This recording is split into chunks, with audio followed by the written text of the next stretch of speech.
আসসালামু আলাইকুম আপুরা, কেমন আছেন আপনারা? সবাই ভালো আছেন অবশ্যই।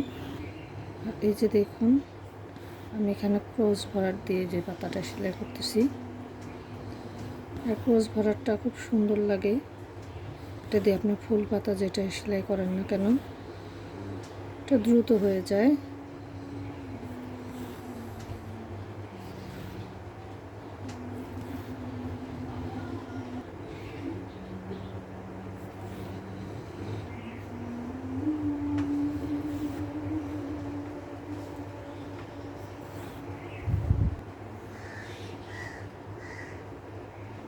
এখানে আমি ব্যাক স্টিচ দিচ্ছি, যে দেখুন।